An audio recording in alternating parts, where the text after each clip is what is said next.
Selamat datang di Si Binuang Channel. Terima kasih sudah mampir. Mari kita lanjutkan novel SSK, bagian 1901. Selamat mendengarkan. Di tengah benua Simons ada sebuah perkebunan besar. Ada puluhan ribu bangunan di dalamnya sebagai tanah yang ditempati perkebunan sangat luas. Ada ratusan pintu keluar di sekitar perkebunan. Di setiap pintu keluar ada gerbang megah, di mana tertulis kata, Simons kaligrafi kursif tebal. Ini adalah ibu kota sebenarnya dari benua Simons dan rumah utama keluarga Simons. Itu juga merupakan tempat yang didambakan semua orang di benua Simons untuk tinggal. Pada saat ini, celah ruang muncul di Simons Estate. Kemudian, sesosok tubuh keluar dari dalam. Davidlah yang datang untuk membalas dendam pada Nick. Saat dia melihat bangunan di bawah kakinya, David berteriak, "Nick, keluar dan terimalah kematianmu." Suaranya seperti guntur. Saat ia menyapu seluruh daratan, ia bergema di seluruh harta milik keluarga Simons. Bahkan menyebar ke wilayah sekitarnya. Segera, keluarga Simons merespons. Sungguh lancang, siapa yang berani membuat keributan di perkebunan Simons? Anda bahkan memanggil nama Grandmaster. Kamu mau mati? Anda ingin Grandmaster keluar untuk menerima kematiannya? Saya pikir begitu harus mati dulu. Sosok yang tak terhitung jumlahnya terbang keluar dari setiap sudut perkebunan. Mereka telah menjatuhkan orang ini. Beraninya dia meminta Grandmaster keluarga Simons keluar untuk menerima kematiannya, itu benar-benar arogan. Namun, ketika mereka baru saja meninggalkan tanah, yang menyambut mereka adalah sebuah teriakan marah. "Aku mencari Nick, bukan kamu semut. Minggir!" Kata-kata terakhir David bagaikan auman dari surga. Itu seperti tangan raksasa yang menamparkan semua orang yang terbang. Buk, buk, buk. Semua orang terbang mundur dan menabrak bangunan di tanah. "Ah, tolong, Grandmaster! Selamatkan aku, dia terlalu berbahaya, semuanya, minggir kembali." Ada teriakan satu demi satu. Seluruh Simons Estate berada dalam kekacauan. Bangunan yang tak terhitung jumlahnya runtuh dan rata dengan tanah akibat suara David. David baru saja menunjukkan kekuatan seorang prasein pemula tetapi itu sudah cukup menghancurkan keluarga Simons tanpa pertahanan. Inilah kekuatan seorang suci. Alasan mengapa dia tidak menunjukkan seluruh kekuatannya adalah karena dia takut menakuti pelakunya. Ketika David memanggil Nick untuk menerima kematiannya, Nick telah mendengarnya. Sebagai seorang suci, kapan dia pernah mengalami penghinaan seperti ini? Lawannya mendatangi pintunya dan bahkan memintanya pergi menerima kematiannya. Nick yang hendak segera keluar, tiba-tiba berhenti. Dia memikirkan rasa dingin yang tak bisa dijelaskan di tubuhnya tadi. Ketika hal ini terjadi pada tubuh seorang Sein, itu pasti sebuah pertanda. Kemungkinan besar itu mengacu pada masalah yang ada di depannya. Pada akhirnya, Nick memutuskan untuk mengamati situasi terlebih dahulu agar aman. Akibatnya, banyak sekali anggota keluarga Simons yang terluka, dan banyak bangunan yang rata dengan tanah. Menghadapi provokasi terang-terangan ini, Nick, sebagai Grandmaster keluarga Simons, tidak punya pilihan selain keluar. Selain itu, jika dia tetap tidak keluar, seluruh keluarganya akan dimusnahkan. Alasan utama kepercayaan dirinya adalah karena lawannya tidak lebih daripada seorang prasein pemula. Karena mereka berada di level yang sama, Nick tidak takut. Masih belum jelas siapa yang akan menang. Dasar bajingan, apa menurutmu orang sepertimu bisa membuat masalah di dalam perkebunan Simons? Cepat ke sini sekarang, teriak Nick. Boom, tubuhnya membubung ke langit saat dia menyerang David dengan kecepatan tinggi, terlihat kekuatannya sebagai orang suci. Masih bersama Si Binuang Channel. Mari kita lanjutkan novel SSK, bagian 1902. Saat melihat serangan Nick yang tiba-tiba, senyuman muncul di bibir David, pelakunya akhirnya muncul.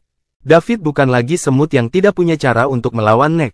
Saat di sekte warna-warni, Nick hanyalah seorang prasein, jadi menurutnya siapa yang sombong di depan. Dari dia, di bawah sorotan mata semua orang dari keluarga Simons dan tak terhitung banyaknya penonton di sekitar, Nick muncul di depan David dalam sekejap. Cahaya dingin melintas di tangannya saat dia mengarahkan belati tajam ke leher David. Ini bukan belati biasa, tapi senjata soulbound tingkat menengah. Terlebih lagi, benda itu dilapisi dengan racun yang bahkan tubuh seorang Sein pun tidak bisa menahannya. Begitu darahnya diambil, kulit seorang Santo akan terkelupas, dan mereka akan kalah, setidaknya 50% dari kekuatan tempur mereka.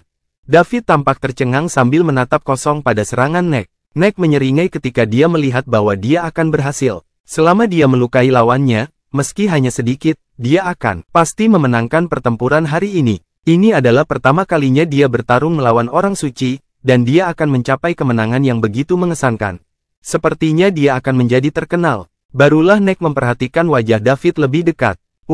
Orang ini masih sangat muda, Dan dia tampak familiar. Di mana aku pernah melihatnya sebelumnya? Saat Nek mencoba mengingat kembali, tangan kirinya yang memegang belati hendak menyentuh lawannya, namun lawannya tiba-tiba meraih pergelangan tangannya, melumpuhkannya. Kemudian, sebelum Nek sempat bereaksi, sebuah kekuatan besar mencengkeram lehernya. Dia bahkan tidak bisa bernapas atau berbicara. Oh tidak, di bawah tatapan mata Nek yang ketakutan, David mengungkapkan energi orang suci sejatinya. Ia kemudian menyerang tubuh Nek dan mengalahkan kekuatan suci miliknya. Di saat yang sama, itu juga dengan cepat menghancurkan tubuhnya. Meskipun Nek memiliki tubuh Sein, dia hanyalah seorang prasein. Di bawah kekuatan suci pangkat suci sejati David, itu sepenuhnya hancur dalam sekejap mata. Bahkan jika seorang suci bisa menyembuhkan dirinya sendiri, akan membutuhkan waktu lama untuk pulih. Sekujur tubuh Nek lemas dan tak ada lagi kekuatan yang tersisa di tubuhnya. Ini adalah hasil dari seorang prasein pemula yang menghadapi seorang sein sejati yang sudah terlambat. Mengatakan bahwa Nek adalah semut yang sedikit lebih kuat adalah sebuah pernyataan yang meremehkan. Jika David menunjukkan kekuatan orang suci sejati segera setelah dia muncul, Nek tidak akan berani muncul meskipun David memusnahkan seluruh keluarganya. Dia akan melakukan apapun untuk melarikan diri karena jaraknya terlalu besar. Sama sekali tidak ada peluang bagi Nek untuk menang. Adegan Nek yang lumpuh di langit membuat semua orang yang menonton tercengang. Bagaimana ini mungkin? Grandmaster dikalahkan, orang-orang di keluarga Simmons terlalu takut untuk berbicara. Awalnya, mereka mengira ini akan menjadi pertarungan yang intens. Namun, itu berakhir dengan sangat tenang. Tubuh Sein Nek hancur, dan dia tidak memiliki kekuatan untuk bertarung lagi. Genggaman David sedikit mengendur dan Nek akhirnya bisa bernapas dan berbicara. Kamu, siapa kamu? Kamu adalah orang suci sejati, jadi mengapa kamu menantang keluargaku seperti ini? Bagaimana kami menyinggung perasaanmu? Nek bertanya dengan ngeri. Dia tidak lagi menunjukkan kesombongan dan sikap seorang Sein setelah bersikap seperti diserang secara agresif oleh orang suci sejati. Saat ini, Nek hanya punya satu pemikiran. Dia perlu menyelamatkan dirinya sendiri. Dia perlahan bisa pulih dari luka-lukanya selama dia selamat. Jika dia dibunuh oleh pihak lain karena marah, dia tidak akan punya apa-apa. Tidak ada seorang pun yang rela menghadapi kematian. Seorang suci pun tidak terkecuali dalam hal ini. Perkataan Nek membuat orang-orang yang ada di tanah tiba-tiba sadar. Masih bersama si Binuang Channel. Mari kita lanjutkan novel SSK, bagian 1903. Pantas saja Nek mudah lumpuh. Pemuda yang tiba-tiba muncul ini adalah orang suci sejati. Aku tidak bilang keluargamu menyinggung perasaanku, kata David sambil tersenyum muram. Senyuman seperti ini terasa sangat menakutkan bagi Nek. Karena keluargaku tidak menyinggung perasaanmu, apa maksudnya ini? Kamu orang suci sejati, tapi kamu pengganggu sekali. Nek masih gagal mengenali David. Alasan utamanya adalah dia tidak berani memikirkannya. Dia menganggap orang lain sebagai semut saat itu, sedangkan orang lain sekarang menganggapnya sebagai semut sebagai balasannya. Kesenjangan antara keduanya begitu besar sehingga tidak dapat disamakan. Bagaimanapun, Nek tidak berani menceritakan tentang anak yang ditemuinya di sekte warna-warni dengan orang suci sejati di depannya. Keluarga Simmons tidak menyinggung perasaan saya, tetapi Anda yang menyinggung perasaannya. Aku sudah memberitahumu dengan jelas apa yang aku inginkan, dan aku sudah memberitahumu hakmu di awal. Aku memintamu keluar untuk mati, jadi wajar saja, aku datang untuk membalas dendam padamu. Kalau soal menjadi pengganggu, saya tidak peduli apa yang kamu pikirkan. Lagi pula, kamu selalu menindas orang lain. Ujar David, apakah aku menyinggung Anda? Mengapa kamu ingin membalas dendam padaku? Aku bahkan belum banyak bertemu orang suci sejati sebelumnya, jadi bagaimana saya menyinggung perasaan Anda? Dan aku, Nek, tidak bodoh, jadi, kenapa aku menyinggung orang suci sejati sepertimu? Apakah aku terlihat seperti ingin mati? Jika kamu ingin membuat masalah, katakan saja, tidak perlu membuat alasan seperti itu. Bentak Nek dengan marah. Dia berbicara seolah dia telah dianiaya. Pikirannya memang masih dalam kebingungan. Dia mengira lawannya adalah prasein dengan level yang sama, yang berarti dia bisa melawan. Tanpa diduga, begitu dia bergegas ke depan, pihak lain langsung melumpuhkan dia tanpa mengucapkan sepatah kata pun. Menghadapi orang suci sejati yang tidak masuk akal, Nek juga merasa tidak berdaya. Sekarang, tubuh Sainnya telah hancur total. Oleh karena itu, meskipun dia selamat, mungkin butuh waktu lama baginya untuk sembuh. Nek, lihat baik-baik aku. Apa kamu tidak mengenaliku? Sudah berapa lama? Apakah ingatan seorang Sein begitu buruk? David bertanya lagi. Tidak. Apa menurutmu aku akan berbohong saat ini? Balas Nek. Untuk bertahan hidup, dia mengamati David untuk mencoba mengingat kembali kesalahpahaman di antara keduanya. Namun, Nek yakin dia tidak pernah menyinggung atau bertemu dengan orang suci sejati muda sebelumnya. Seperti yang dia katakan, dia bukanlah orang bodoh. Jadi mengapa dia menyinggung orang suci sejati? Bukankah itu berarti meminta kematian? Dia akan menyingkir ketika dia bertemu dengan orang suci sejati, apalagi menyinggung perasaan mereka. Senyuman di wajah David berangsur hilang setelah mendengar jawaban Nek. Karena Nek tidak mengingatnya, maka dia tidak akan bertele-tele. Ini karena David bisa merasakan pemulihan orang suci sejati. Keluarga Simmons, mungkin saja dia akan segera keluar. Oleh karena itu, David berkata dengan nada dingin, Nek, tampaknya memang begitu sungguh pelupa. Kamu telah melupakanku begitu cepat, jadi aku harus memberimu sedikit petunjuk. Bukankah kamu bertingkah sangat arogan dan buruk ketika kamu berada di dalam sekte warna-warni? Anda mengatakan sesuatu seperti, orang suci tidak dapat dihina. Kamu tidak kuat, tapi kamu mempunyai temperamen yang besar. Anda hanya seorang prasein, tapi kamu bertingkah seolah kamu adalah orang suci-suci. Celeste diusir karena Anda bahkan ingin menggunakan hidup saya untuk memaksa Celeste melakukan sesuatu dia tidak mau. Ingat, saat David perlahan mengungkapkan lebih banyak detail, pupil mata Nek mulai membesar secara perlahan. Sekte warna-warni, dia akhirnya teringat pada anak yang memiliki hubungan dekat dengan Celeste. Saat itu, dia hendak membunuhnya, tetapi dia dihentikan oleh suatu kekuatan. Dia mencoba beberapa kali, tetapi tetap tidak berhasil. Kemudian, tetua terkemuka dari sekte warna-warni muncul dan mencegahnya agar situasi tidak berkembang lebih jauh. Masih bersama si Binuang Channel, mari kita lanjutkan novel SSK, bagian 1904. Setelah mengingat dengan hati-hati dan menghubungkan orang di depannya dengan dalam benaknya, mereka tampaknya adalah orang yang sama. Bagaimana mungkin? Hati Nek bergetar dan wajahnya tampak tidak percaya. Anak yang dia temui di sekte warna-warni itu hanyalah seorang ruler ranker. Dia hanyalah seekor semut, namun orang di depannya saat ini adalah seorang suci sejati. Kesenjangan antara keduanya tidak bisa lagi digambarkan sebagai besar. Tidak ada yang bisa menghubungkan kedua orang ini. Kamu adalah... Nek gemetar dan tidak bisa berkata-kata. Ketakutan yang luar biasa melanda seluruh tubuhnya. Dia akhirnya mengerti mengapa orang ini berteriak padanya. Saat dia tiba, jika keduanya adalah orang yang sama, Nek hampir membunuh pihak lain saat itu. Kini, dia kembali untuk membalas dendam. Apakah Nek punya kemungkinan untuk bertahan? Saat ini, Nek panik. Dia takut mati, dan dia tidak ingin mati. Dia belum merasa cukup dengan kehidupan yang baik di dunia ini. Sebagai seorang suci, ia memiliki umur yang tak terbatas. Perjalanannya masih panjang, jadi dia tidak ingin mati begitu saja. Akhirnya kamu ingat, Nek, dulu kamu melihatku sebagai seekor semut yang bisa dihancurkan sampai mati sesuka hati. Tapi di mataku, kaulah semutnya sekarang. Aku penasaran, jika kamu puas dengan pembalikan sebesar itu, goda David. Mustahil, ini tidak mungkin. Bagaimana kamu bisa menjadi dia? Aku tidak percaya, benar tidak nyata, itu tidak nyata, teriak Nek histeris. Dia tidak bisa menerima hasil seperti itu dan dia tidak bisa memikirkan hal ini sama sekali. David jelas merupakan semut penguasa. Jadi, bagaimana dia bisa menjadi orang suci sejati dalam waktu sesingkat itu? Itu sangat tidak masuk akal. Bagaimana tidak mungkin? Alam semesta ini begitu besar. Bagaimana bisa Anda, seorang presiden belaka semut, mengerti? Apa yang kamu pahami hanya dangkal, ejek David. Kamu berbohong padaku. Kamu sama sekali bukan dia. Aku tahu kamu hanya berpura-pura menjadi dia. Kamu tidak mungkin menjadi orang yang sama. Nek terus menggelengkan kepalanya. Dia menjadi sedikit gila karena tekanan dan ketakutan yang besar.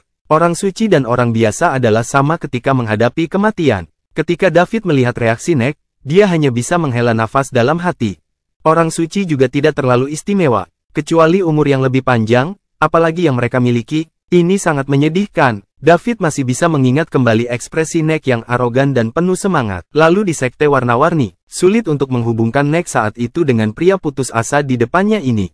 Nek, kamu dan aku tidak punya permusuhan, dan kita tidak saling kenal. Tapi kamu ingin mengambil tindakan terhadapku dan bahkan membunuhku hanya demi egoismemu. Jika bukan karena trik yang saya miliki saat itu, saya khawatir saya telah terbunuh olehmu. Tujuan saya datang ke sini hari ini sederhana, dan memang demikian untuk membalas dendam pada hari itu. Apakah kamu siap? David menatap Nek dan berkata dengan tenang. Kata-kata ini seperti gelombang tekanan yang sangat besar. Mereka secara langsung menyebabkan Nek yang sudah gila, hingga pingsan total. Tidak. Kamu tidak bisa membunuhku. Kamu tidak bisa membunuhku. Aku tidak ingin mati. Aku tidak mau. Untuk mati. Grandmaster, selamatkan aku. Grandmaster, selamatkan aku, teriak Nek dengan panik. Dia ingin melepaskan diri dari cengkeraman David, tetapi tubuh Sein-nya telah lepas, hancur dan dia tidak bisa bergerak sama sekali. Masih bersama si Binuang Channel, mari kita lanjutkan novel SSK, bagian 1905.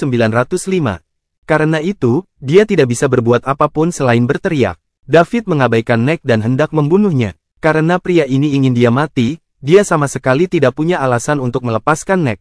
Ini bisa dianggap sebagai simpul dalam pikiran David. Dia akan mengakhiri kisah yang dimulai di Sekte Warna-Warni. Saat menghadapi musuh, David tidak lagi ragu-ragu seperti dulu, berurusan dengan perasaan. Jika dia harus membunuh, dia akan melakukannya. Dia tidak akan pernah meninggalkan ruang untuk mundur kalau lawannya membuat kembali dan menyebabkan dia lebih banyak masalah.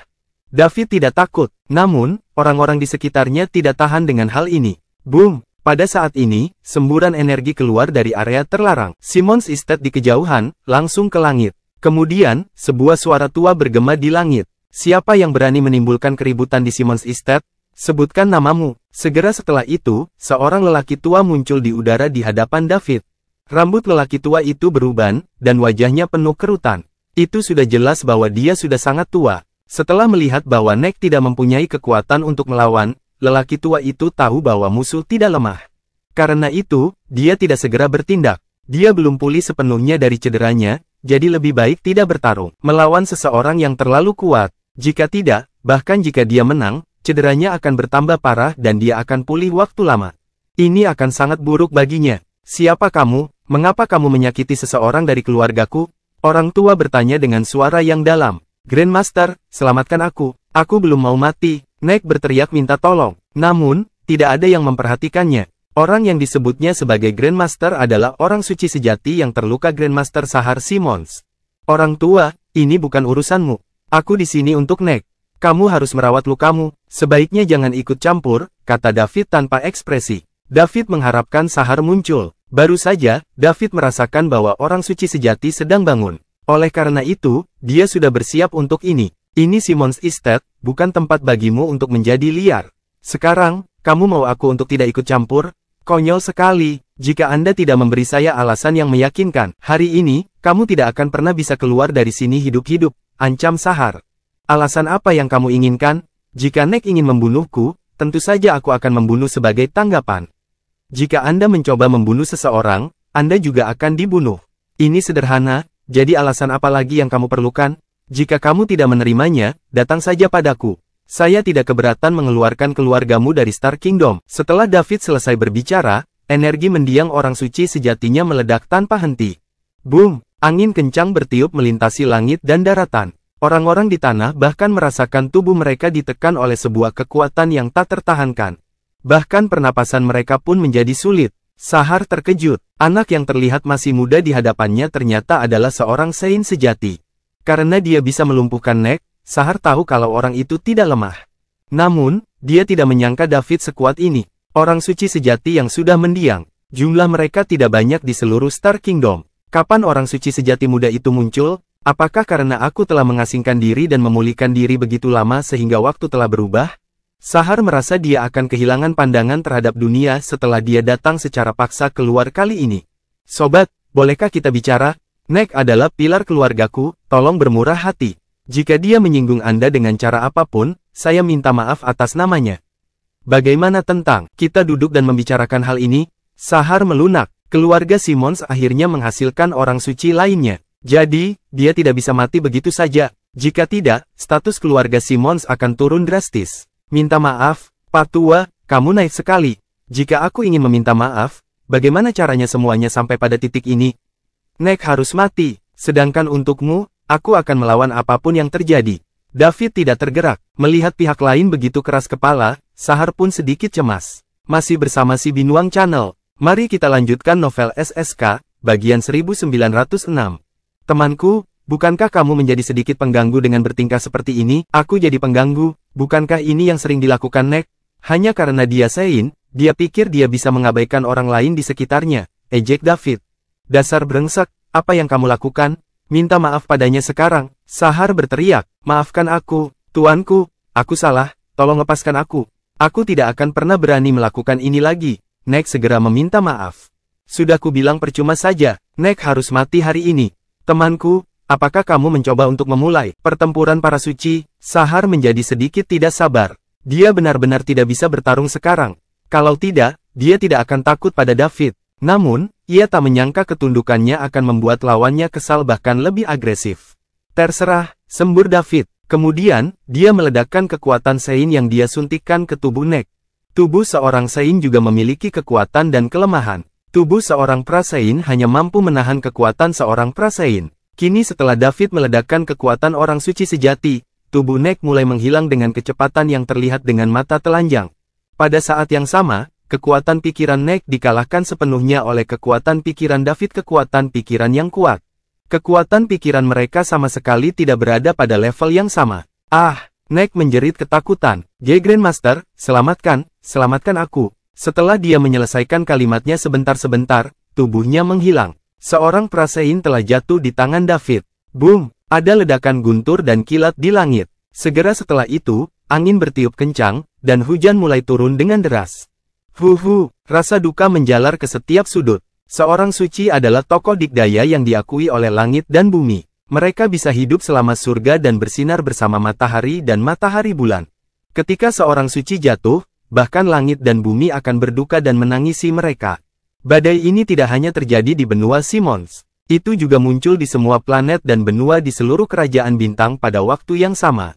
Matahari baru saja bersinar terang di banyak tempat. Namun, hanya dalam sekejap mata, badai ini melanda daratan. Ketika ada sesuatu yang tidak biasa, pasti ada sesuatu yang salah.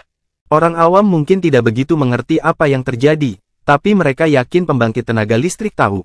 Di dalam sekte warna-warni di benua warna-warni, kepala sekte, Nova, baru saja selesai menangani masalah sepele di sekte tersebut. Boom! Suara guntur yang keras terdengar di telinganya. Nova terkejut. Apa ini? Dia segera keluar dari kamar dan pergi ke langit.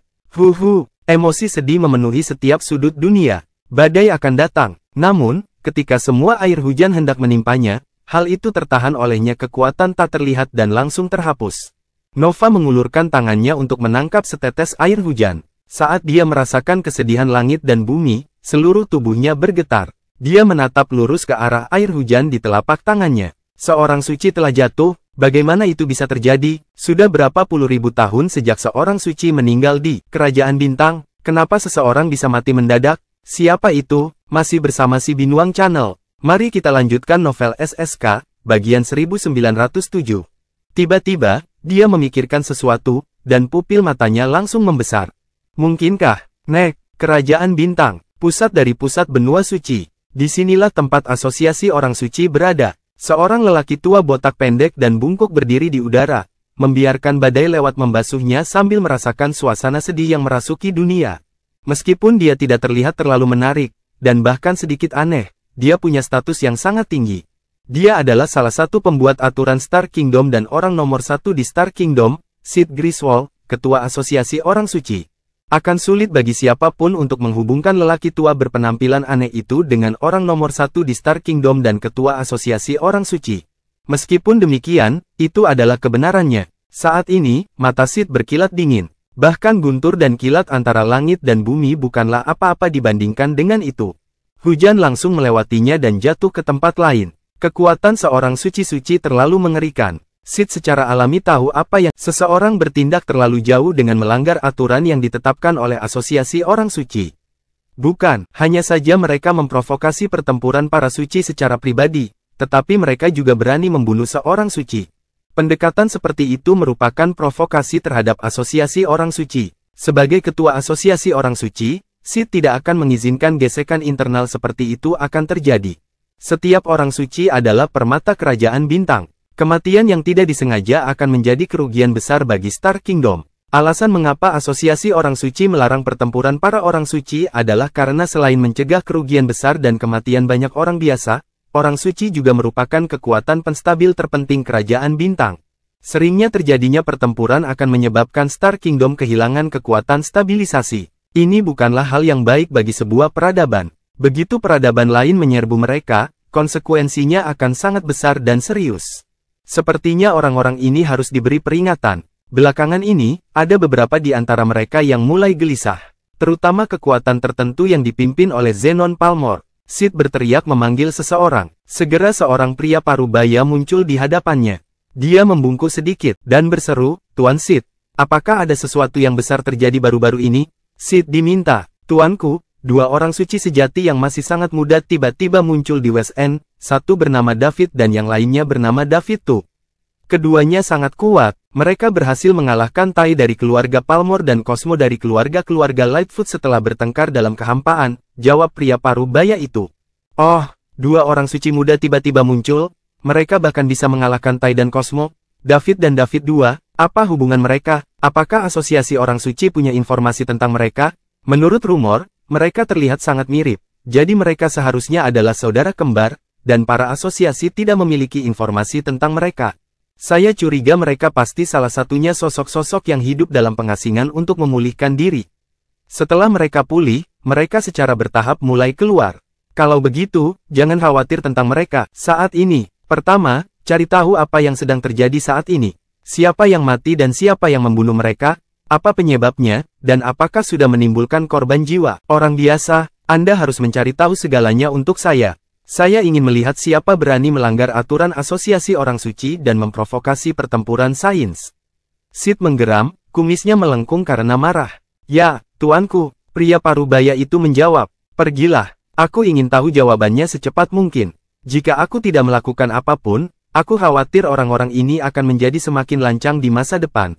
"Ya, tuhanku." Setelah pria parubaya itu selesai menjawab, tubuhnya menghilang. Sid menegakkan pinggangnya yang tertekuk, menatap ke langit, dan mengerutkan alisnya rapat.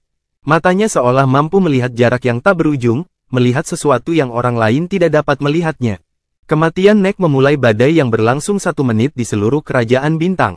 Saat hal itu terjadi, kesedihan masih menyelimuti udara. Langit dan bumi menangisi kematian seorang Sein. Ketika semua kekuatan besar melihat hal ini, mereka mulai membuat asumsi. Pada saat yang sama, mereka bertanya-tanya untuk melihat siapa yang meninggal dan siapa yang berani memprovokasi asosiasi orang suci. Masih bersama si Binuang Channel. Mari kita lanjutkan novel SSK, bagian 1908. Padahal Grandmaster keluarga Palmore sudah mengajukan usulan baru kepada asosiasi orang suci, dia masih membutuhkan dukungan dari wakilnya melanggar aturan aslinya. Itu belum disetujui, kan? Oleh karena itu, jika seseorang berani memprovokasi asosiasi orang suci, itu benar sekarang, itu berarti mereka meremehkan asosiasi orang suci. Sejujurnya, akan baik-baik saja jika para Sein saling bertarung jika mereka punya permusuhan. Selama mereka melakukannya dalam kehampaan, itu tidak akan menimbulkan banyak kerugian. Sama seperti David dan Tai, dan juga David Tu dan Cosmo. Asosiasi orang suci akan menutup mata terhadap hal ini. Namun, kali ini, seorang suci meninggal, yang menyebabkan keributan besar. Oleh karena itu, asosiasi orang suci tidak dapat membiarkan hal ini terjadi. Kita harus tahu bahwa setelah berdirinya asosiasi orang suci, tidak ada Sein meninggal di Star Kingdom dalam waktu yang sangat lama. Insiden ini menjadi preseden, sehingga asosiasi orang suci akan pasti memberikan contoh untuk memperingatkan kekuatan lain di kerajaan bintang. Setelah David membunuh Nek, dia tidak langsung pergi. Dia berdiri tegak dengan tenang. Dia bisa merasakan kemarahan lelaki tua itu dan menunggu lelaki tua itu mengambil tindakan. Karena dia ada di sini untuk membalas dendam, David akan menghilangkan semua masalah di masa depan. Jika David ingin pergi, Sahar tidak akan bisa menghentikannya. Bahkan jika David pergi, keluarga Simmons akan melakukan apa saja untuk menemukan dia. Jadi mengapa repot-repot? Meskipun David bisa merasakan betapa kuatnya lelaki tua ini, dia tidak merasa takut. Karena dia adalah seorang Sein sejati puncak dan dia juga mendapat bantuan dari 2 senjata Soulbound, dia berani melakukan pertaruhan ini. Lagi pula lelaki tua ini masih terluka. Keduanya berdiri di udara dengan tenang. Sahar tidak berbuat apa-apa, maka David juga tidak berbuat apa-apa. Prinsip David adalah jika pihak lain tidak menghinanya, dia tidak akan menghinanya. Namun, jika pihak lain melakukannya, maka dia akan membunuh mereka. Sekarang dia berada di Simmons Estate, dia hanya membunuh Nek, pelakunya. Adapun anggota keluarga lainnya, mereka hanya terluka, dan nyawa mereka tidak dalam bahaya. Tentu saja, jika keluarga Simmons memutuskan untuk mengganggu David tentang hal ini, dia tidak keberatan membunuh semua inti mereka. Meski begitu, mereka belum berada pada tahap itu. Ketika seseorang berada dalam keadaan marah yang ekstrim, mereka akan tenang. Sahar seperti ini, dia tidak pernah menyangka bocah nakal di depannya ini akan membunuh seseorang. Dia pikir David hanya akan menakuti Neck karena Neck menyinggung perasaannya. Tidak peduli siapa yang bersalah, wajar saja jika seorang Saint sejati pergi ke Presain untuk menuntut penjelasan setelah mereka diprovokasi. Ditambah lagi, Sahar baru saja bertanya-tanya. Keluarga Simmons sepertinya mengalami kerugian yang sangat besar, namun tidak satupun anggota keluarga meninggal. Hanya beberapa dari mereka yang terluka. Terbukti David tak mau membasmi mereka dan membuat keributan keluar dari ini. Makanya, Sahar tidak terlalu ambil pusing. Dia berpikir jika dia merendahkan dirinya dan meminta maaf, ini akan berakhir ketika ego pihak lain terpuaskan. Namun, hasilnya di luar dugaannya. Masih bersama si Binuang Channel. Mari kita lanjutkan novel SSK, bagian 1909. Neck, Sein yang baru muncul, meninggal begitu saja. Ditambah lagi, dia meninggal di depan pendiri keluarganya. Sahar adalah pendiri keluarga Simmons. Dialah yang pertama kali mendirikan keluarga Simmons. Setelah bertahun-tahun pembangunan, kini telah mencapai titik ini. Neck adalah orang suci kedua dari keluarga Simmons, jadi orang bisa membayangkan status dalam keluarga. Kini, Sahar menyaksikan tanpa daya sebagai anggota terkuat kedua keluarga Simmons meninggal di hadapannya. Tidak ada kata-kata untuk menggambarkan kemarahan di hatinya. Dia sangat ingin menghancurkan tulang David menjadi abu. Alasan mengapa dia tidak melakukan apapun adalah karena dia sedang menyesuaikan diri. Lukanya belum juga sembuh, dan dia harus menyesuaikan tubuhnya ke kondisi terbaiknya untuk menampilkan efektivitas tempur primanya saat menghadapi musuh.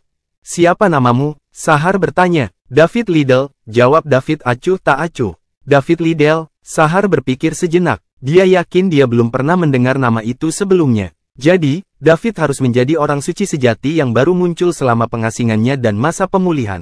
Sahar belum pernah mendengar tentang David karena dia sedang mengasingkan diri, tapi ternyata dia mendengarnya. Bukan berarti orang lain belum pernah mendengarnya. Saat anggota keluarga Simmons berada di tanah dan sekitarnya, ketika penonton mendengar nama itu, mereka langsung membuat kerusuhan. David, itu Tuan David, pantas saja dia masih begitu muda. Itu Tuan David. Itu adalah pembangkit tenaga listrik yang sangat kuat yang bisa dikalahkan Grandmaster Tai keluarga Palmore.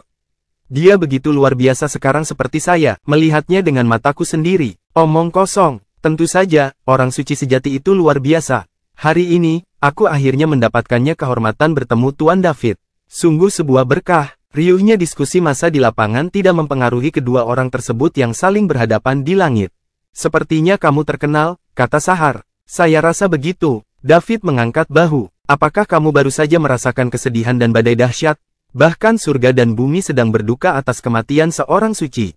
Ini semua ulahmu. Bukan begitu, pikir kamu sudah keterlaluan, benarkah? Dari sudut pandangmu, itu memang terlalu berlebihan. Tapi menurutku, itu tidak terlalu banyak sama sekali. Jika Anda belum pernah menderita, jangan membujuk orang lain untuk menderita. Urus saja urusanmu sendiri. Star Kingdom sudah lama tidak kehilangan seorang Saint.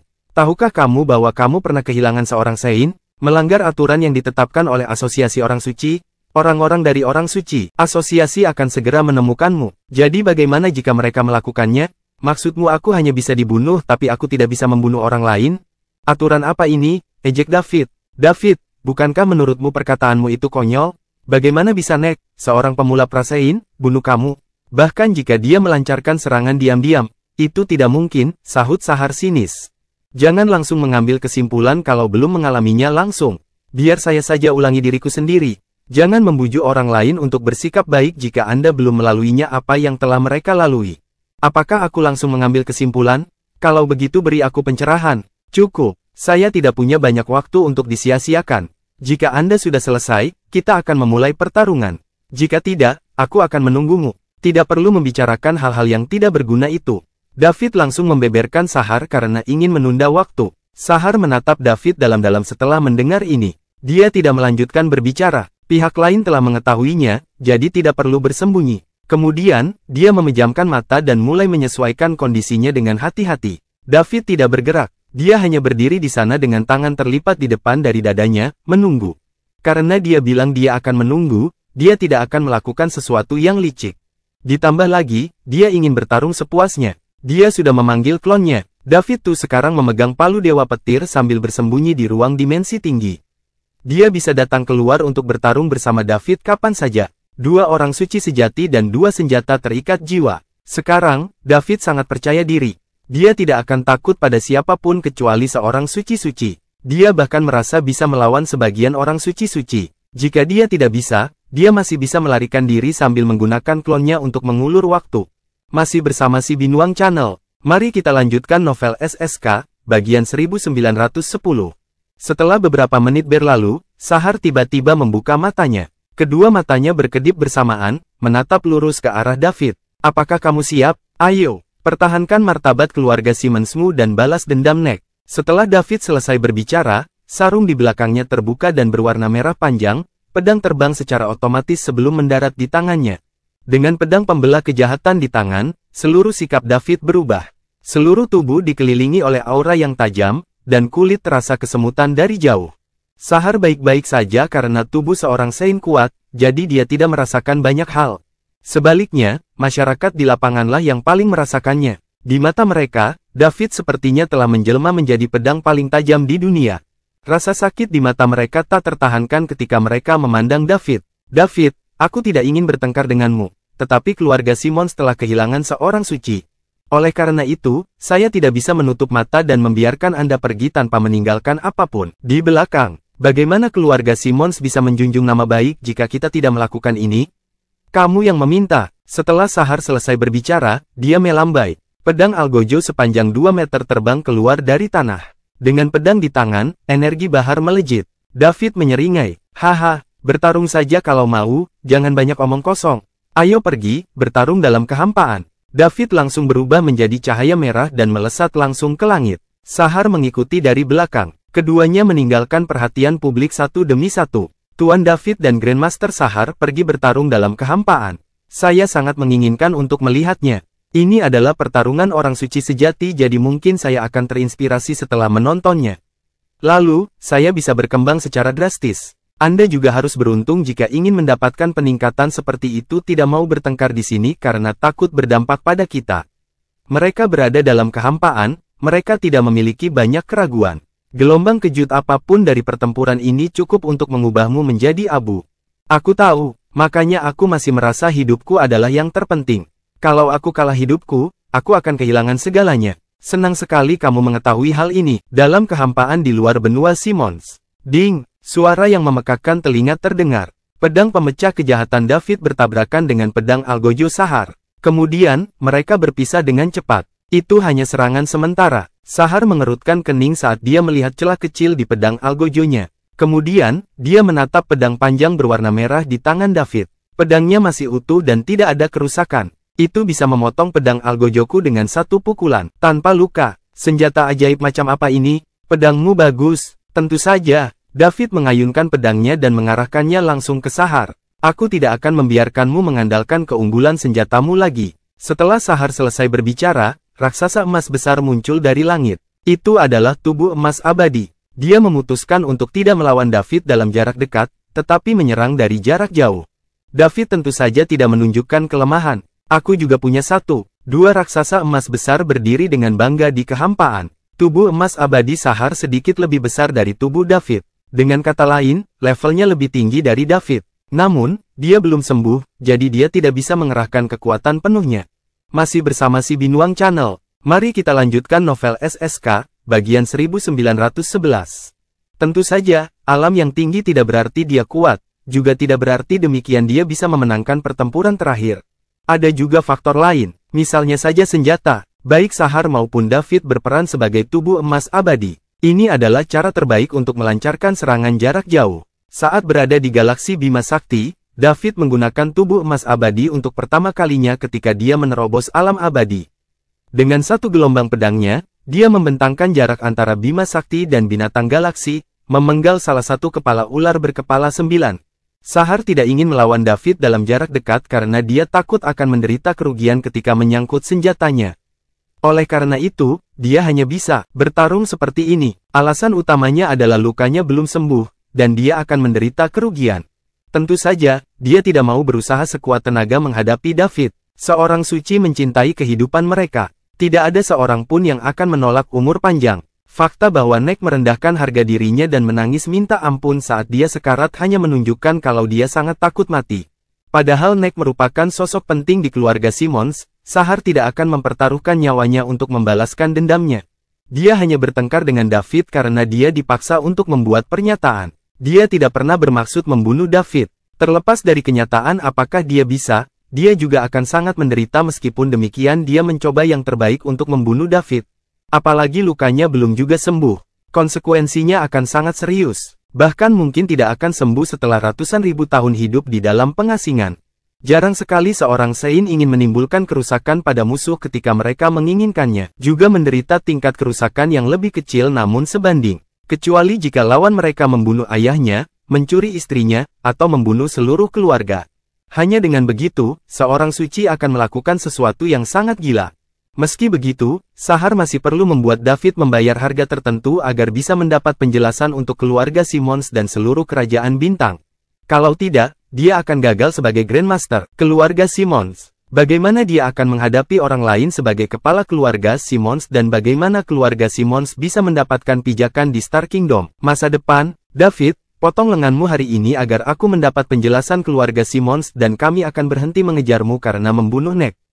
Bagaimana dengan itu? Jika tidak, jika kita terus berjuang, akibatnya kedua belah pihak akan kalah, yang tidak akan membawa manfaat bagi siapapun, si raksasa emas berbicara dengan suara bahar. Dia masih mencari solusi yang tepat. Dia tidak pernah ingin berkelahi. Selama David bersedia memotong lengannya, Sahar pasti punya jawaban untuk keluarga Simmons. Membuat Saint sejati yang terlambat mematahkan lengannya bukanlah tugas yang mudah. Jika itu terjadi, kekuatan lain di Star Kingdom tidak akan berani menertawakannya keluarga Simmons lagi. Itu akan menjadi akhir dari permasalahan ini. Nyatanya, Sahar sebenarnya tak ingin melepas David. Namun, dia juga belum mau mengambil tindakan saat ini. Ketika dia akhirnya menyembuhkan dan memulihkan kekuatannya sebagai orang suci sejati puncak, dia akan menyelesaikan dendam lama dan baru bersama-sama. Ketika saatnya tiba, dia akan memberitahu David bahwa orang suci dari Simmons keluarga tidak mudah untuk dibunuh. Ned ingin membunuhku, jadi aku membunuhnya. Ini adil. Menurutmu begitu mungkinkah aku memotong lenganku sendiri dan berkompromi? Tentu saja Anda bisa. Lakukan sendiri, itu tergantung apakah Anda memiliki kemampuan. Selama Anda punya kekuatan itu, kamu bahkan bisa memenggal kepalaku, apalagi lenganku. David langsung menolak. David, jangan bodoh dan jangan memaksaku. Jika tidak, aku akan memberimu pelajaran yang tak terlupakan meski harus membayar harganya. Saya akan memberitahu Anda apa itu. Akan selalu ada seseorang yang lebih baik darimu, artinya. Bahkan orang suci-suci pun demikian, tidak terkalahkan, apalagi orang suci sejati sepertimu. Tubuh emas abadi Sahar mengayunkan tangannya dan mengarahkan pedang algojo ke arah David di kejauhan. Bertarung saja kalau kamu mau. Kenapa kamu mengatakan begitu banyak omong kosong? Aku tahu orang suci sejati bukannya tak terkalahkan. Tapi itu sudah cukup untuk mengalahkanmu. Ayo, biarkan aku lihat betapa tua sepertimu yang telah hidup lebih dari 100 tahun 1000 tahun bisa melakukan apa. Tubuh emas abadi David juga mengangkat tangannya untuk mengacungkan pedang panjang berwarna merah. Kamu ingin bertarung? Masih bersama si Binuang Channel. Mari kita lanjutkan novel SSK, bagian 1912. Orang tua, kamu sudah hidup lama sekali, tapi apakah ada anjing yang memakan buah zakarmu? Kenapa kamu bertele-tele kalau mau bertengkar? Tanya David tak sabar. Dasar bajingan, ini demi kebaikanmu sendiri. Begitu kita mulai, hasilnya akan terlihat tidak dapat diprediksi. David dengan sukarela bertindak terlebih dahulu pada kesempatan langka ini. Dia dengan santai mengayunkan pedang pemecah kejahatannya dan cahaya merah yang mengejutkan menembus melalui udara dan menembak ke arah Sahar. Sombong sekali, David, apakah kamu ingin mati? Kalau begitu, maka aku akan mengabulkan keinginanmu. Serangan David kembali membuat Sahar geram. Seorang anak berani memimpin dalam menyerangnya. Jika dia tidak memberinya pelajaran hari ini, bagaimana dia akan menunjukkan wajahnya di depan umum? Sahar kemudian mengayunkan pedang algojonya dengan kuat. Cahaya putih keluar dari bilahnya dan bertabrakan dengan cahaya merah yang datang dari langit. Boom! Suara keras bergema melalui kehampaan seperti gemuruh guntur dari surga. Suara itu terdengar di seluruh benua Simmons. Semua orang di daratan terkejut dan menatap ke langit. Waktu yang sama, wajah mereka dipenuhi keterkejutan. Mereka hanya bisa melihat dua warna di langit sejauh mata memandang. Satu sisi berwarna merah sedangkan satu sisi berwarna putih. Kedua warna itu serasi. Persimpangan di tengah seolah membagi langit menjadi dua bagian. Ada tekanan besar yang turun dari langit dan semua orang merasakannya ada gunung di punggung mereka. Pemandangan apokaliptik ini sangat menakutkan bagi sebagian orang kaki menjadi lemah dan mereka jatuh ke tanah. Pertarungan telah dimulai, pertempuran orang suci sejati sangat menakutkan. Jika mereka tidak pergi menuju kehampaan tetapi memutuskan untuk bertarung di benua itu, saya khawatir seluruh benua akan terkoyak oleh gelombang kejut dari pertempuran mereka. Pertempuran antara para orang suci sejati memang mengerikan. Itu bukanlah sesuatu yang hanya manusia biasa yang bisa memahaminya. Tuan David terlihat sangat muda. Sulit dipercaya bahwa dia akan menjadi tandingan Grandmaster Sahar. Tuan David dapat mengalahkan Tai, orang suci sejati dari keluarga Palmore. Jadi, memang begitu tidak mengherankan kalau dia bisa berdiri bahu-membahu dengan Grandmaster Sahara. Namun, saya mendengar bahwa Tuan David juga memiliki saudara kembar juga seorang suci sejati. Kenapa dia tidak ada di sini? Ya, di mana saudara kembar Tuan David? Apakah dia bersembunyi di kegelapan dan bersiap untuk menyerang Grandmaster Sahar? Saya pikir itu sangat mungkin. Menurutku juga begitu. Kalau tidak, kenapa dia tidak ada di sini? Komentar seperti itu sampai ke telinga keluarga Simmons, dan ini segera menarik perhatian mereka. Bukan rahasia lagi kalau David mempunyai saudara kembar orang suci sejati. Semua orang tahu ini, namun, mereka mengabaikan fakta ini. Karena David tuh masih belum muncul, kemungkinan yang terakhir muncul persiapan untuk serangan diam-diam sangat tinggi. Ketika berita itu sampai ke para tetua keluarga Simmons, hal itu langsung menjadi perhatian, mereka gugup. Hanya ada 2 orang suci di keluarga Simmons. Nick telah dibunuh oleh David di tempat dan sesuatu yang tidak terduga. Jika terjadi lagi pada Sahar, keluarga Simmons akan runtuh. Tanpa perlindungan para Saint, mereka mungkin akan kehilangan benua Simmons. Ditambah lagi, luka sang Grandmaster belum sembuh. Masih bersama si Binuang Channel. Mari kita lanjutkan novel SSK, bagian 1913. Jika orang suci sejati lain menyerangnya saat dia bertarung dengan David, maka konsekuensinya akan sangat mengerikan. Tuanku, apa yang harus kita lakukan? Salah satu senior keluarga Simmons bertanya dengan gugup. Anggota keluarga lainnya memandang dengan prihatin. Pertarungan ini terkait dengan hidup dan mati keluarga Simmons, begitu pula mereka harus memperhatikannya. Mereka semua berada di kapal yang sama, jadi mereka akan jatuh dan bangkit bersama. Grandmaster telah memulihkan diri dari luka-lukanya selama ini. Dia bahkan tidak tahu kalau David mempunyai saudara kembar orang suci sejati. Jika David tuh benar-benar menyelinap masuk dan menyerangnya, dia mungkin dalam bahaya. Ceritakan pada Grandmaster tentang ini dan biarkan dia bersiap untuk berjaga-jaga, kata kepala keluarga Simmons, dengan suara yang dalam. Tapi Grandmaster bertarung di kehampaan tempat gelombang kejut pertempuran itu terjadi bisa membunuh kita, jadi kita tidak bisa mendekatinya sama sekali. Bagaimana kita bisa menyampaikan berita itu kepada dia? Anda harus memberitahu dia, apapun risikonya. Hal ini bukan hanya saja terkait dengan keselamatan Grandmaster tetapi juga dengan naik turunnya keluarga Simmons. Ayo, kita pergi bersama. Kita harus membiarkan Grandmaster tahu tentang tipuan David. Tetapi, seseorang ingin mengatakan sesuatu. Segera, mereka diinterupsi oleh kepala keluarga Simmons. Tidak ada tapi, jika sesuatu terjadi pada Grandmaster, seluruh keluarga Simmons akan hancur. Saat ini, kita harus bekerja sama untuk mengatasi kesulitan tersebut. Selama kita bisa menghubunginya melalui celah dalam pertempuran dan membiarkan Grandmaster menemui kita, kita akan berhasil. Ayo pergi, kalian semua harus datang bersamaku, sedangkan siapapun yang tidak pergi akan dituduh melakukan pengkhianatan. Setelah kepala keluarga Simmons selesai berbicara dengan lantang, dia terbang terlebih dahulu dan menuju ke kehampaan dengan kecepatan tinggi. Inti lain dari keluarga Simmons melihat ini dan menyadari bahwa bahkan kepala keluarga memberi contoh. Ditambah lagi, mereka tidak sanggup menanggung tindak pidana makar. Mereka semua mulai mengikuti dan bergegas menuju kehampaan sambil mengikuti jejak kepala. Dilihat dari kejauhan, terlihat ratusan sosok di atas reruntuhan. Dari keluarga Simmons, mereka berubah menjadi berkas cahaya dan langsung menuju ke langit. Dalam kehampaan di luar benua Simmons, Sahar mengenal pemuda yang tak kenal takut. Orang seperti David tidak akan mengakui kekalahan tanpa menderita kerugian setelahnya. Pukulan awal mereka. Dia tidak terus membuju dan mulai mengayunkan dengan panik pedang algojo di tangannya. Seberkas cahaya putih terlepas dari pedangnya dan terbang ke arah David. Sahar tidak tahu inti dari keluarga Simmons, di bawah kepemimpinan dari kepala keluarga, sedang menuju ke arah kehampaan. Mereka ingin mengiriminya pesan yang dapat mengubah hasil pertarungan. Sayangnya, serangan Sahar memberikan tekanan besar pada inti keluarga Simmons. Saat Sahar mulai menyerang, David tidak menunjukkan kelemahan. Dia juga mengayunkan pedang pemecah kejahatan di tangannya. Cahaya merah dan putih bertemu kembali. Tadi hanya ada satu serangan, tapi sekarang, ada selusin. Bum bum bum bum bum. Suara gemuruh datang dari langit. Hal ini disertai dengan gelombang kejut yang dihasilkan oleh 2 orang suci sejati saling menyerang dengan seluruh kekuatan mereka. Gelombang kejut ini menyebar ke seluruh lingkungannya. Beberapa dari mereka sedang menuju ke benua Simmons. Ketika inti keluarga Simmons keluar dari benua Simmons dan pergi ke tepi kehampaan, yang menyambut mereka bukanlah Grandmaster mereka, tapi gelombang-gelombang kejut yang tak tertandingi. Menghadapi gelombang kejut yang terasa seperti berasal dari suci, inti dari keluarga Simmons, yang hanya Sovereign Ranker, hampir tidak berdaya untuk menolak. Di tengah jeritan, tubuh mereka langsung meledak seluruhnya, menghilang ke dunia, tanpa meninggalkan jejak. Pertarungan antara dua orang suci sejati yang terlambat adalah hal yang sulit dilakukan oleh seorang prasein. Bertahan, apalagi Sovereign Ranker. Bahkan pra orang suci hanya bisa memilih untuk sementara waktu menghindarinya. Keputusan kepala keluarga mengirimkan pesan tersebut kepada Sahar yang berada di dalam pertempuran dengan David seperti mendekati kematian.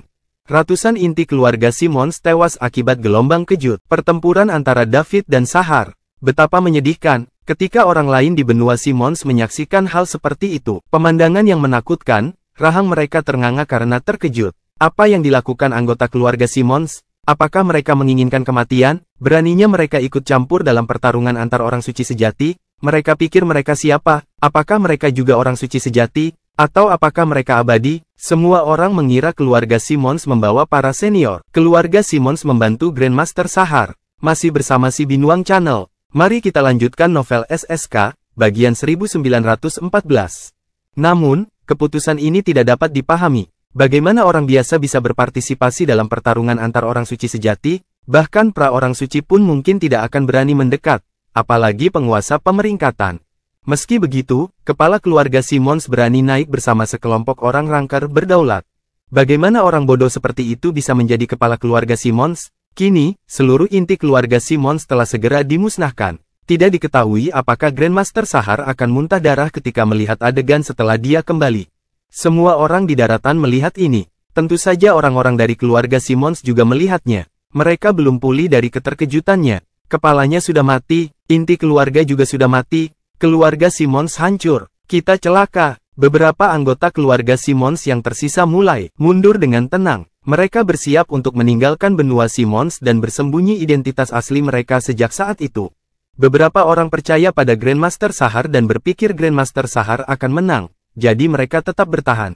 Mereka ingin mempertaruhkan ini dengan seluruh kekayaan dan nyawa mereka. Meskipun inti dari keluarga Simmons semuanya mati, keluarga Simmons tidak akan runtuh selama Grandmaster masih hidup. Ini kemudian akan menjadi kesempatan bagi anggota keluarga Agunan. Ketika Grandmaster kembali dengan kemenangan, akan ada ribuan hal yang harus melakukannya, jadi mereka memerlukan banyak bakat. Agunan tidak akan pernah bersinar terlalu terang saat berada di bawah penindasan terhadap keturunan langsung keluarga Simmons. Namun, sekarang berbeda, semua intinya sudah mati, jadi inilah waktunya. Sahar, yang bertarung dalam kehampaan, tidak tahu bahwa dia telah membunuh semua inti dari keluarga Simmons. Jika dia tidak buru-buru mengirimkan lusinan serangan satu demi satu ke arah David barusan, David tidak akan melawan dengan pedangnya. Dengan demikian, gelombang kejut tidak akan terbentuk, dan orang-orang dari dalam keluarga Simmons pasti bisa datang. Andai saja Sahar mengetahui bahwa ada orang suci sejati sekuat David yang bersembunyi di suatu tempat, dia pasti tidak akan melawan David lagi. Jika hanya David, dia mungkin bisa memenangkan pertarungan dan mengambil sesuatu dari David setelah membayar sedikit harga. Jika ada orang suci sejati lainnya, sekeras apapun dia berusaha, dia tidak akan bisa menang. Mengapa repot-repot bertarung? Sahar akan memilih untuk menelan amarahnya untuk sementara waktu, menunggu kemarahannya cedera yang harus disembuhkan, dan mendapatkan kembali kekuatan puncak Saint sejati sebelum dia pergi temukan David untuk membalas dendam. Sekarang sudah terlambat, inti dari keluarga Simmons semuanya sudah mati, dan tidak ada yang bisa mengirimkan pesan untuk Sahar. Dia pikir David adalah satu-satunya lawan. Oleh karena itu, dia memutuskan untuk membayar sejumlah harga hari ini untuk mengajari pemuda ini pelajaran yang tidak akan pernah dia lupakan. David dan Sahar juga mengasah keterampilan mereka dan meningkatkan pengalaman tempur melalui pertempuran ini. David tahu bahwa lawannya telah hidup selama ratusan ribu tahun, jadi dia pasti punya banyak kartu truf. Namun, dia juga tidak lemah. Masih bersama si Binuang Channel. Mari kita lanjutkan novel SSK, bagian 1915. Klonnya masih berada di ruang dimensi tinggi, menunggu untuk mengambil tindakan kapanpun. Boom boom boom, pertempuran dalam kehampaan terus berlanjut. Orang-orang di benua Simmons hanya merasakan tekanan yang semakin berat dan lebih berat, membuat mereka sulit bernapas. Warna merah dan putih di langit sudah lama terjalin. mereka terlihat seimbang. Jika daratan tidak memiliki lapisan pelindung yang dapat menahan sebagian besar tekanan gelombang kejut pertempuran, nasib mereka tidak akan lebih baik dari inti keluarga Simmons. Alasan inti keluarga Simmons mati begitu mudah adalah karena mereka sudah bergegas keluar dari lapisan pelindung benua dan pergi ke tepi kekosongan. Tidak ada lapisan pelindung untuk menahan sebagian besar serangan di sana. Hampir tidak satu di bawah Saint Realm bisa menghadapi gelombang kejut dari dua orang suci sejati. Di Star Kingdom, setiap benua dan planet memiliki lapisan pelindung. Dia bukan buatan manusia tetapi diproduksi oleh benua dan planet itu sendiri sebagai alat pertahanan diri. Lapisan pelindung ini dapat menahan berbagai bencana alam dalam kehampaan, memungkinkan penghuninya untuk bertahan hidup. Semakin besar planetnya, semakin kuat pertahanannya. Hal yang lebih kuat dari lapisan pelindung planet ini adalah lapisan pelindung lapisan benua. Karena itu, benua di Star Kingdom hampir selalu ditempati oleh kekuatan-kekuatan besar. Bukan hanya karena sumber daya di benua itu lebih melimpah, tapi juga karena lapisan pelindung benua itu sangat kuat, sehingga akan lebih aman untuk hidup di atasnya.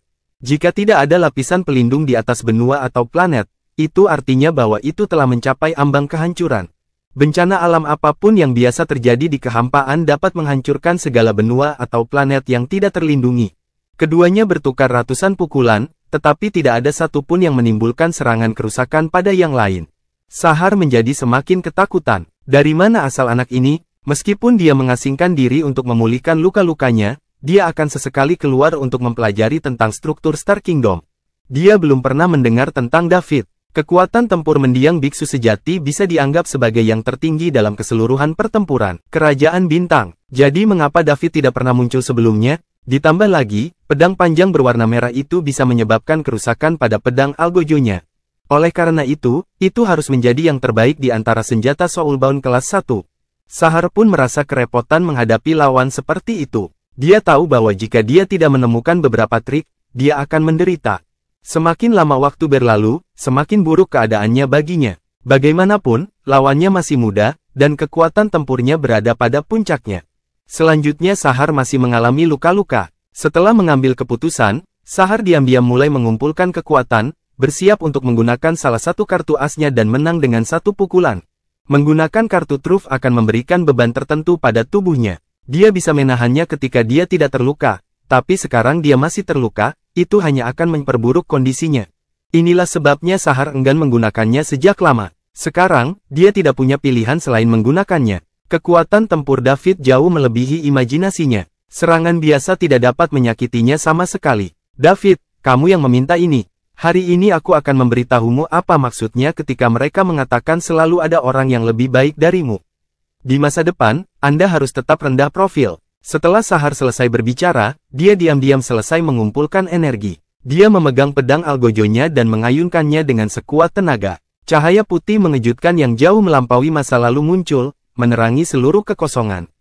Kemudian, cahaya pedang langsung melintasi kehampaan yang tak berujung dan mendekati David. David juga terkejut. Ia tidak menyangka serangan lawan tiba-tiba menjadi begitu cepat. Sekarang sudah terlambat untuk menggunakan teknik pedang pemecah kejahatan. Dia hanya bisa dengan cepat meletakkan pedang pemecah kejahatan di depannya.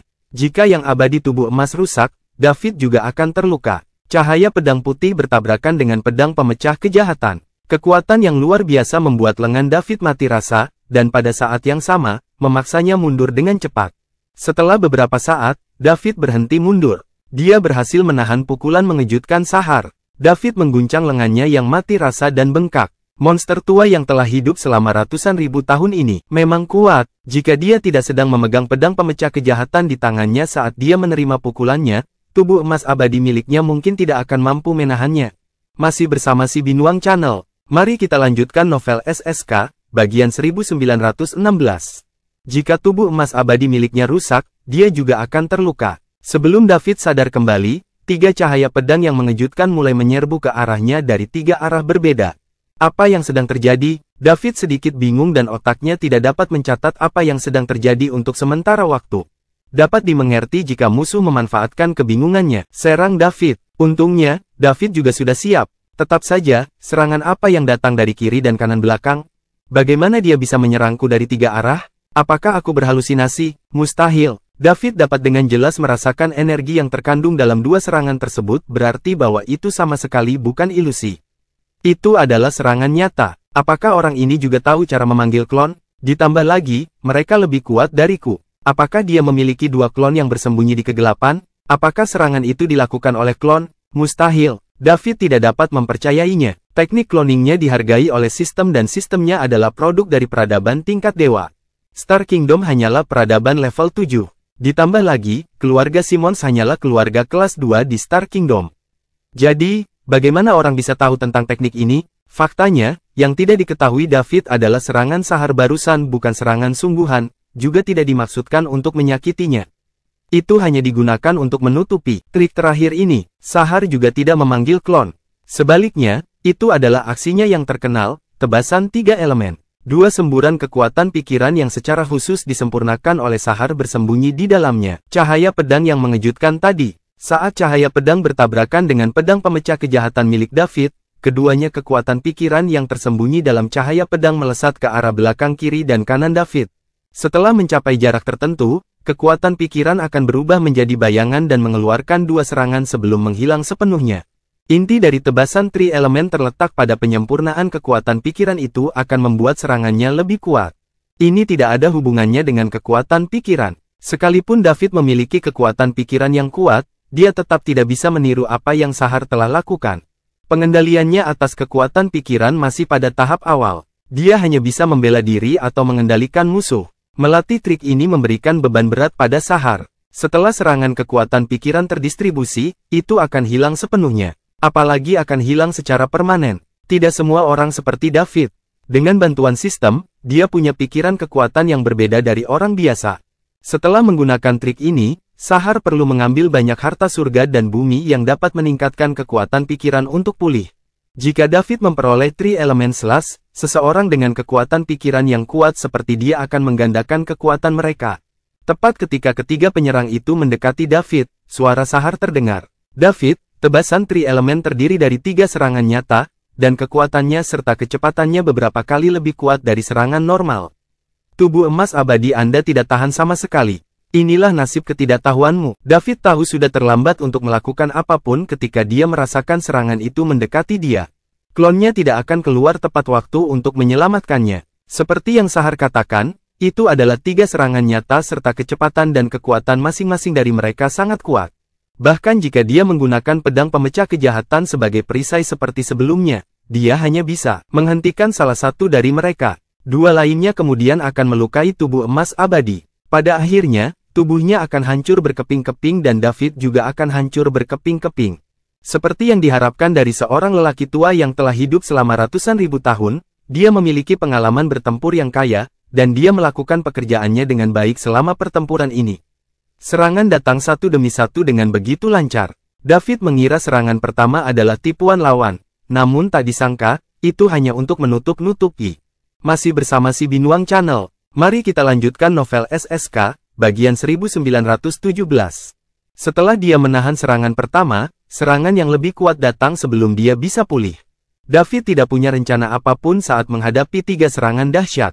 Meskipun dia masih memiliki banyak teknik yang belum dia gunakan, hanya waktu saja tidak mengizinkannya menggunakannya. Tidak ada cara lain selain bertarung langsung. Memikirkan hal ini, David tiba-tiba menutup matanya dan melepaskan kekuatan pikirannya dengan panik. Dia mulai membentuk badai pikiran di sekujur tubuhnya. Dulu ketika kekuatan pikirannya masih di ruler rank, dia bisa menolak 10%.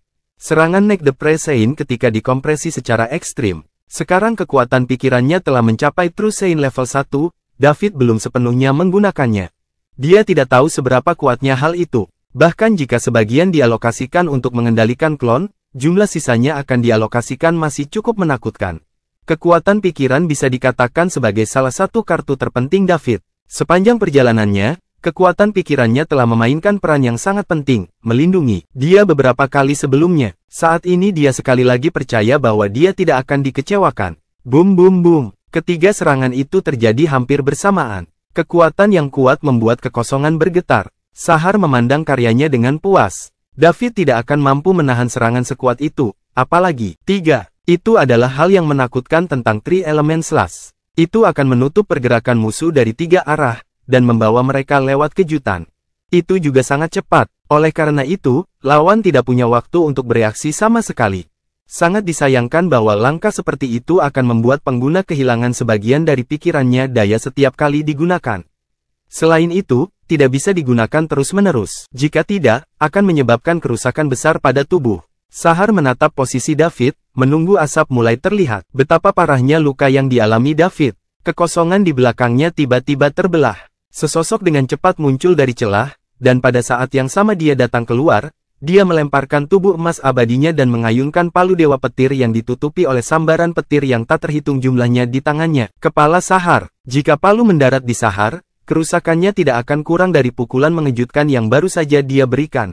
Saat merasakan bahaya datang dari belakang, Sahar bereaksi cukup cepat, menoleh untuk menghindari serangan itu. Namun, palu Dewa Petir tetap memukul bahunya, menghancurkan. Tubuh emas abadi Sahar terkena klon David.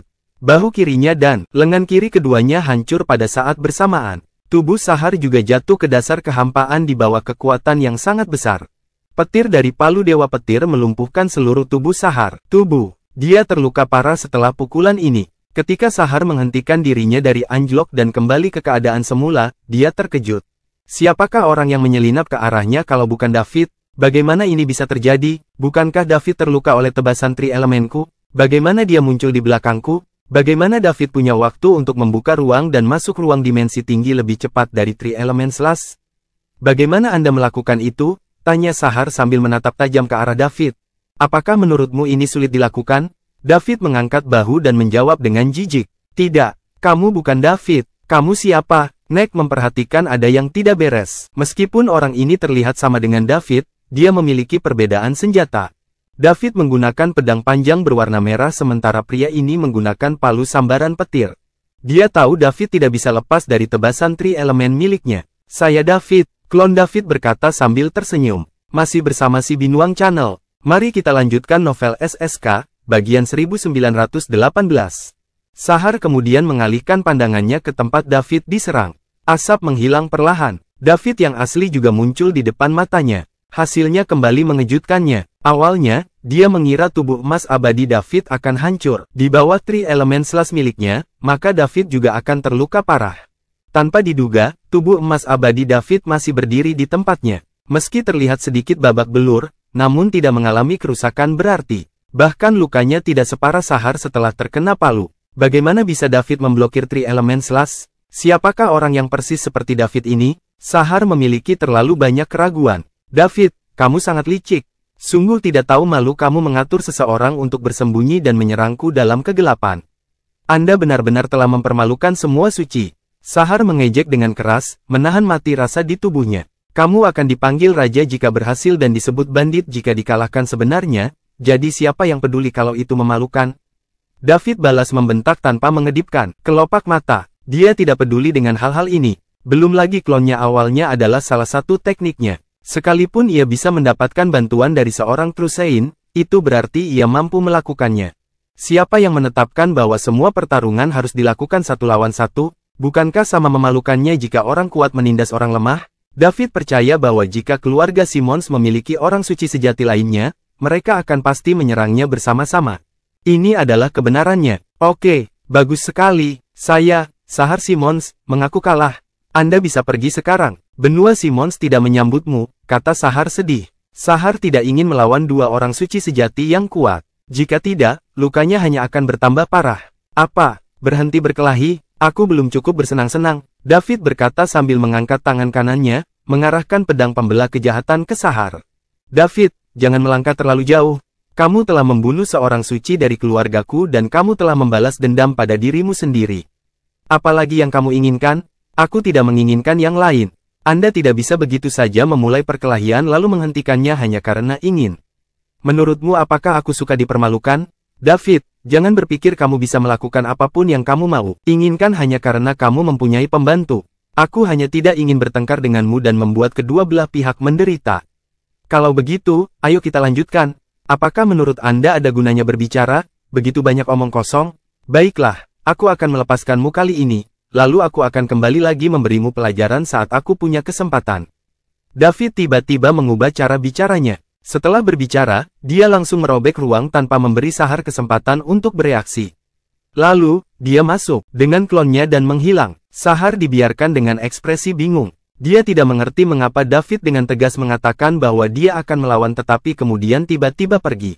Alasan David pergi terburu-buru adalah karena kekuatan pikirannya mendeteksi energi kuat mendekatinya. Pemilik energi ini pasti lebih kuat dari dia dan Sahar. Jika dia tidak dapat menentukan apakah mereka musuh atau teman, dia harus pergi saja dulu. Kekuatan pikiran Bahar jauh lebih lemah dibandingkan David, sehingga dia tidak bisa mendeteksinya. Setelah memasuki ruang 7 dimensi, David menghilangkan tiruannya palu Dewa Petir ke dalam batu luar angkasa, dan pergi secepat mungkin.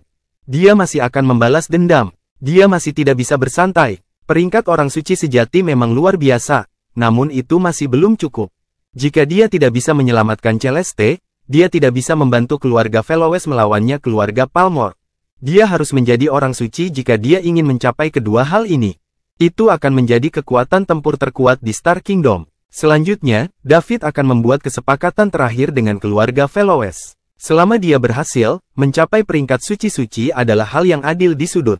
Setelah apa yang terjadi di ujung barat pusat benua suci, keluarga Palmor dan keluarga Veloes mengalami dampak buruk. Terlebih lagi, keluarga Palmor pasti sudah menebak bahwa niat keluarga Veloes yang sebenarnya adalah membantu orang suci muda seperti David dengan cara apapun.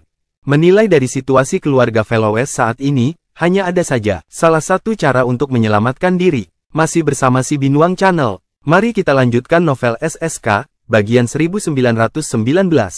Itu untuk bekerja sama dengan David. Setelah David pergi, Sahar pun bersiap kembali ke benua Simons. Dia sedang tidak berminat untuk menyelidiki detail spesifik tentang kedatangan David yang tiba-tiba pergi.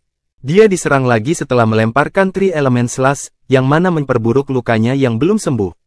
Oleh karena itu, dia harus mengasingkan diri dan memulihkan diri sesegera mungkin. Awalnya, cedera Sahar telah mencapai momen kritis terakhir, dan itu akan terjadi tidak butuh waktu lama baginya untuk pulih ke puncaknya. Setelah pertempuran ini, akan memakan waktu lebih lama. Alasannya adalah Three Element Slash tidak berfungsi, dan ternyata memang demikian. Hal ini membuatnya sangat tertekan. Dia menggunakan trik ini sebelumnya, tetapi trik ini sangat tak terkalahkan sehingga semua lawannya akan menemui akhir mereka. Tubuh emas abadi mereka akan hancur, dan perapal mantranya akan luka parah. Namun, hari ini gagal. Bahkan hingga saat ini, Sahar belum mengetahui cara apa yang digunakan David untuk melawan Three Element Slash miliknya. Tampaknya anak ini bukanlah karakter yang sederhana, dia punya banyak kartu-kartu truf. Jika Sahar bertemu dengannya lagi lain kali, dia harus berhati-hati dan tidak gegabah. Setelah melirik ke lokasi di mana David merobek ruang itu, Sahar berbalik dan berjalan menuju benua Simons. Beberapa saat kemudian, terdengar suara gemuruh dari benua Simons. David, ini benar-benar tidak bisa didamaikan. Jelas sekali bahwa Sahar baru saja mengetahui tentang kematian keluarga intinya. Awalnya, keluarganya yang memiliki 2 orang suci sedang meningkat. Kini, hanya Sahar yang tersisa. Inti yang merupakan Sovereign Ranker hampir semuanya musnah. Beberapa orang yang selamat adalah mereka yang melakukan misi di luar dan tidak kembali. Kekuatan dan pamor keluarga Simons pasti akan turun. Bagaimana Sahar, pendiri keluarga Simons, bisa menerima hal ini? Apalagi dalam kejadian ini adalah David. Jika David tidak datang kepada mereka, bagaimana keluarga Simons akan mengalami hal ini? Sahar tidak peduli dengan keluhan apa yang dimiliki Nick dan David. Hatinya penuh dengan kebencian yang sangat besar terhadap David. Dia bersumpah bahwa ketika dia pulih dari luka-lukanya dan kembali ke kondisi puncaknya, dia akan membuat anak itu membayar harganya. Selanjutnya Sahar mulai mengeluarkan serangkaian perintah. Dia memilih inti keluarga yang baru. Karena kurangnya bakat, banyak anggota keluarga agunan yang terpilih. Hal ini membuat mereka senang. Untuk membuktikan bahwa Sahar mengambil pilihan yang tepat, mereka bertanya kepada seluruh anggota keluarga Simons yang pergi untuk kembali. Benua Simons kemudian dikunci. Tidak ada yang diizinkan masuk atau keluar kecuali keluarga Simons yang kembali. Setelah memberikan semua perintah, Sahar kembali mengasingkan diri. Kali ini, dia akan melakukan apapun yang diperlukan untuk menyembuhkan lukanya terlebih dahulu. Dia tidak peduli dengan biaya dan persyaratannya. Keluarga itu bahkan tidak memiliki banyak Sovereign Ranker. Lantas, apa gunanya menyimpan harta surga dan bumi itu?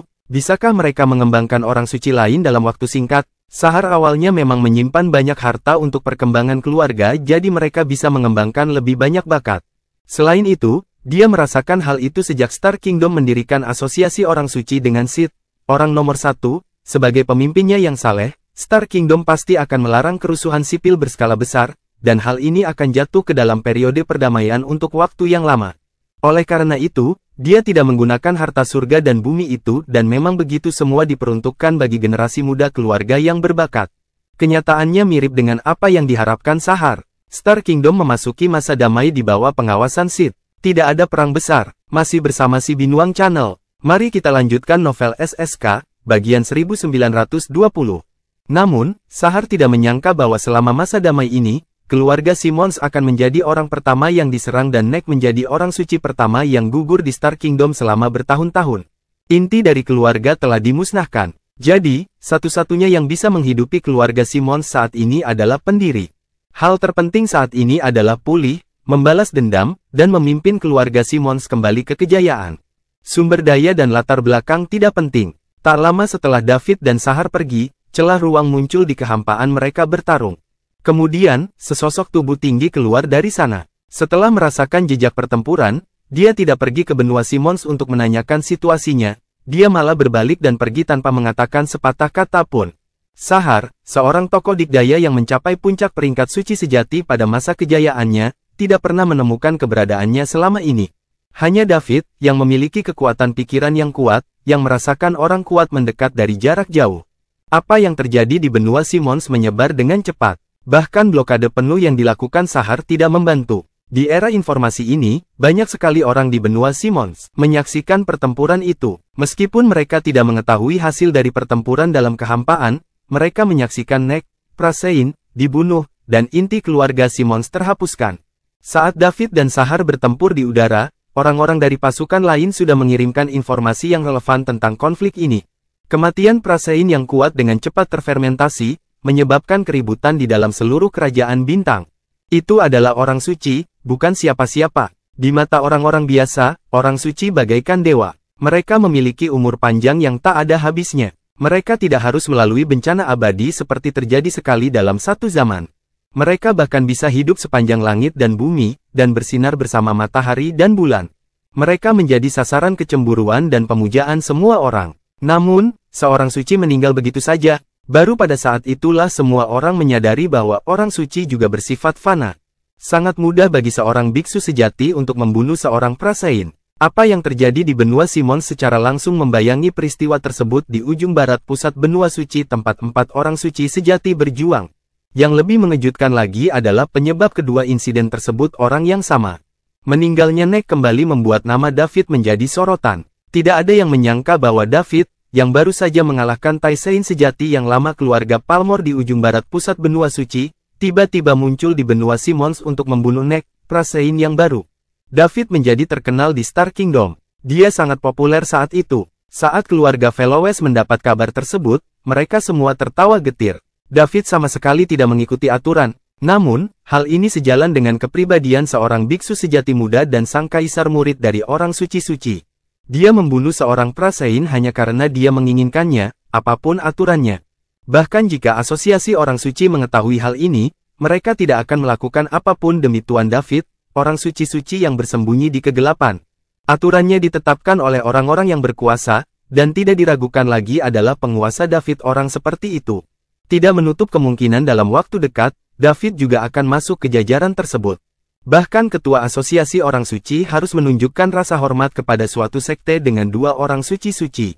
Keluarga Felowes tidak mengetahui keluhan apa yang dimiliki David terhadap keluarga Simmons, mereka juga tidak akan memperhatikannya. Dalam situasi ini, tidak menjadi masalah siapa yang benar dan siapa yang salah. Yang penting adalah Neck, sang Sein, sudah mati. Terlebih lagi, pembunuhnya adalah David, yang membutuhkan perlindungan dari keluarga Felowes belum lama ini. Terima kasih sudah bersama si Binuang Channel, jangan lupa mampir pada bagian selanjutnya, novel SSK, dan novel lainnya.